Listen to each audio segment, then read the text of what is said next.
Today I want to talk about how to achieve happiness, okay? At the end of the day, happiness is really the ultimate litmus test. No, every day you want to practice happiness. Happiness is not a place, it's a feeling, and you can't go to a feeling. You can only feel that feeling more in your life. Some of the affirmations that I love, like I am inspiring, I am healthy, I am love, I am light. And as I discuss in the book, your brain does not differentiate between the types of relationships. So you can have a very meaningful relationship with a neighbor and feel just as fulfilled as someone who is in a very meaningful marriage and has a meaningful relationship with their spouse and children.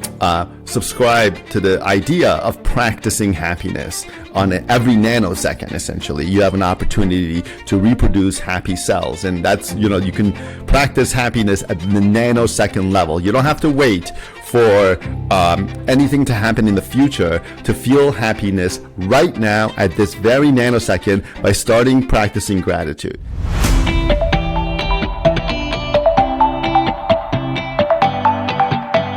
Hello everyone, and welcome to another episode of Good Problems to Have. I'm your host, David Nima. I am a happiness coach and attorney by trade. I'm also an author. I've written a book called Good Problems to Have, The Anatomy of Contemporary Happiness.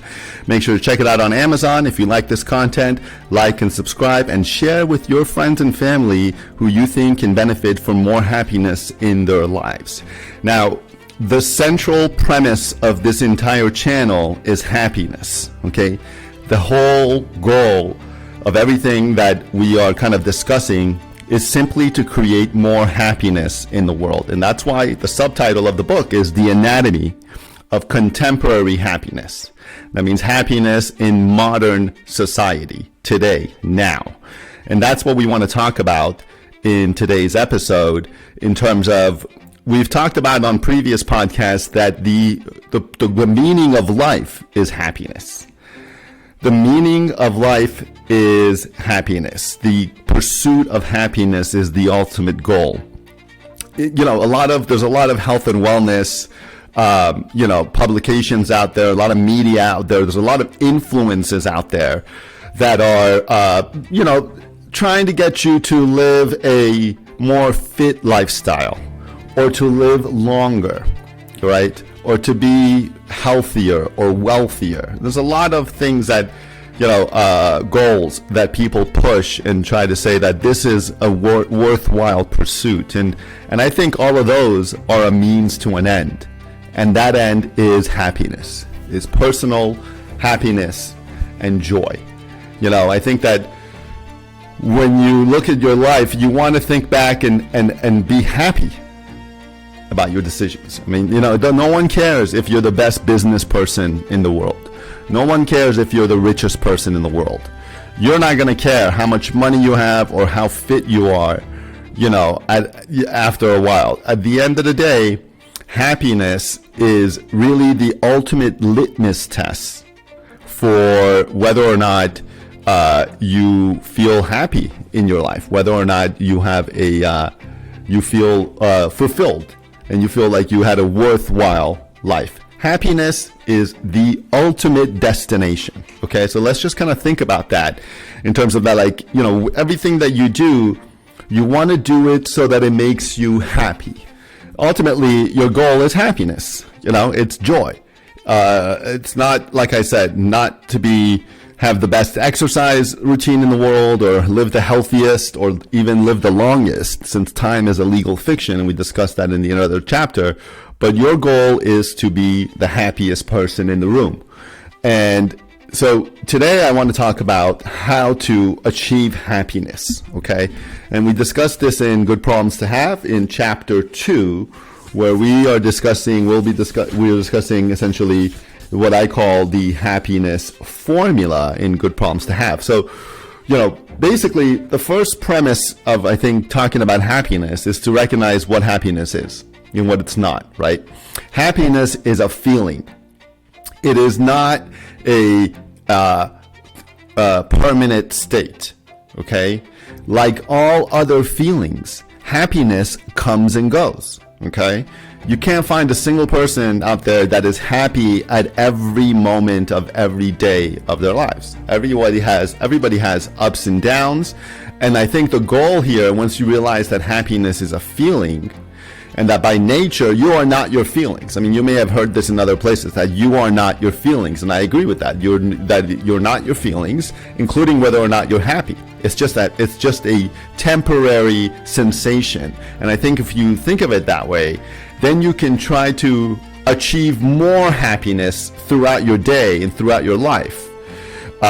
Instead of trying to reach this ultimate destination of happiness. You want to practice happiness through the formulas and some of the things that I teach in Good Problems to Have. I think that we really have a crisp code here, formulaic, in terms of reaching happiness that is applicable to almost to everybody. Any human being can benefit from this formula and to ultimately reach happiness. So the first thing to recognize is that happiness is a feeling. It's a sensation. It comes and goes. And therefore, the goal is to have more happiness in your life. Not to, quote unquote, be happy forever, right? I mean, of course, you want to be a happy person, but you have to understand that let's just say something happens and you become happy. Your job is not done. You're not going to be in that feeling and that state of mind forever. So you want to practice happiness. Happiness is a feeling and it's also a practice. Okay? And we'll talk about that more in other videos, but I think that the point is well made here, that happiness is not a permanent place to try to reach, right? To try to get to.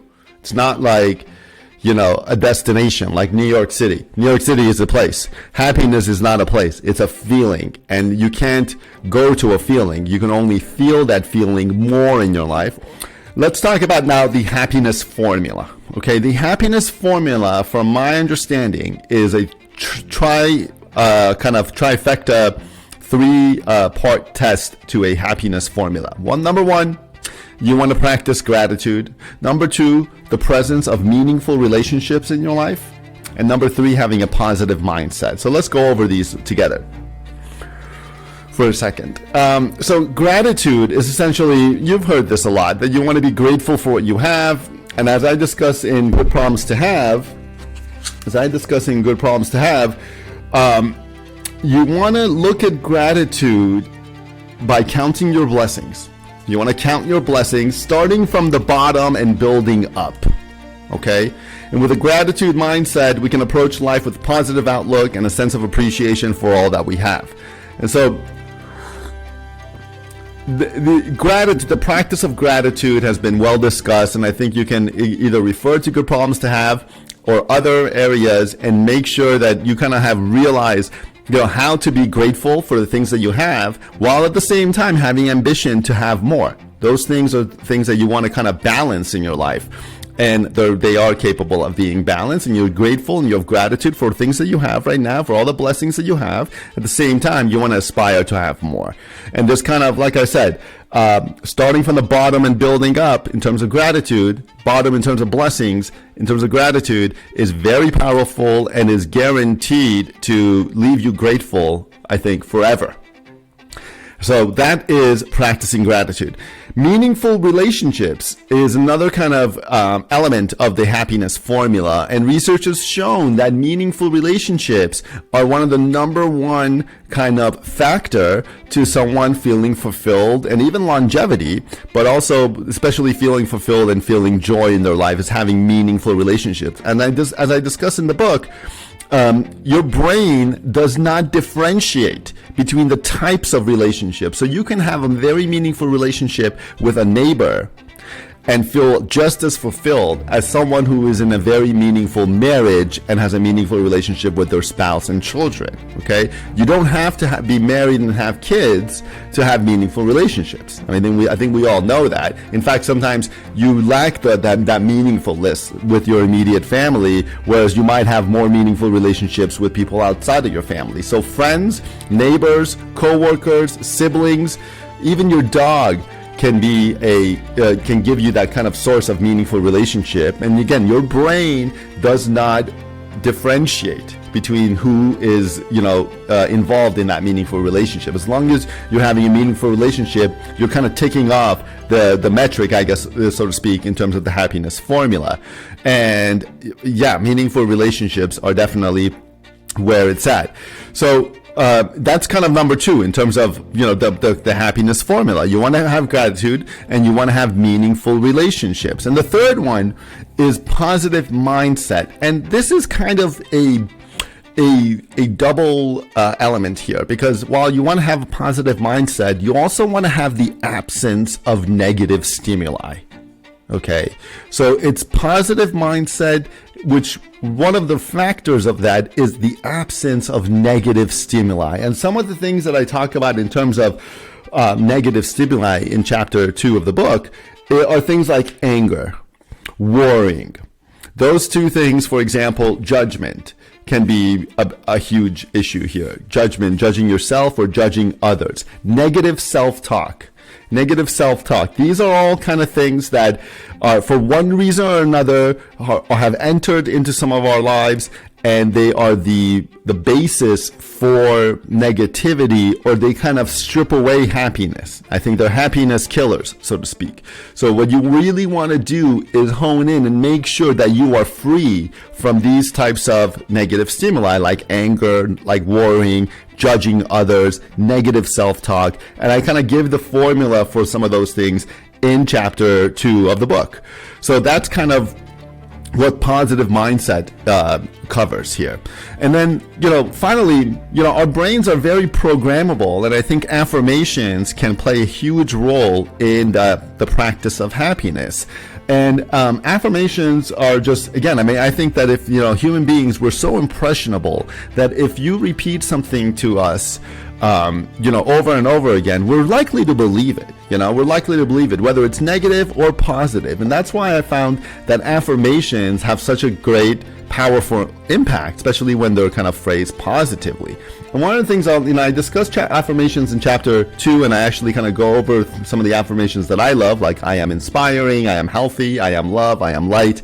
And these affirmations have been really helpful to me. And I think just one of the basic kind of ways that you can do these affirmations is by kind of saying I am, and then fill in the blank. Okay, I am, fill in the blank. That kind of makes it more personal in my experience, and that kind of makes it in the present tense. Instead of saying I will, instead of saying I will be healthy, you can say I am healthy. And I think that's even more powerful, that kind of way of phrasing the affirmations in terms of I am this, I am that.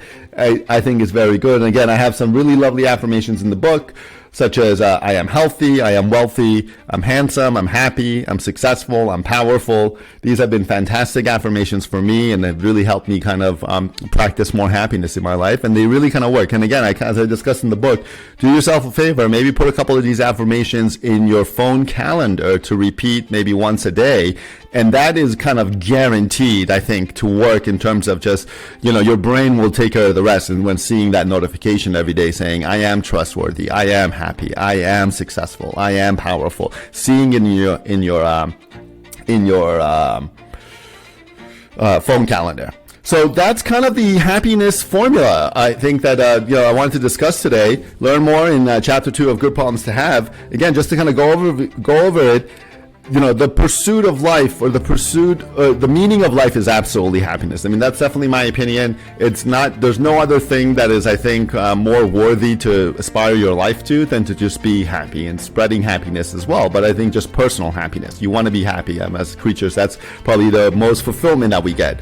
Of course, what makes us happy is different for different people, but happiness is the ultimate goal. The happiness formula consists of having gratitude, meaningful relationships, and positive mindset, which basically means the absence of negative stimuli. And then the power of affirmations are kind of bring it all together and just start you can kind of program your brain to, really subscribe to the idea of practicing happiness on every nanosecond. Essentially, you have an opportunity to reproduce happy cells, and that's, you can practice happiness at the nanosecond level. You don't have to wait for anything to happen in the future to feel happiness right now at this very nanosecond by starting practicing gratitude. And if you want to learn more about these techniques and kind of go a little bit more in depth in terms of gratitude, meaningful relationships, positive mindset, the absence of anger, the clinical definition of these things, and how to kind of make sure that they're absent from your life, and some of the good things and how to make sure they are actually incorporated into your life, like gratitude and affirmations, make sure to pick up a copy of Good Problems to Have. It's a very short but powerful, dense book about the anatomy of contemporary happiness. It's on Amazon right now. Like and subscribe to GPH Lifestyle so that you can get more of this content, and make sure to share with your friends and family that you think that can use more happiness in your life. I'm your coach, David Nima, happiness coach, and thanks for watching. I'll see you guys in the next episode.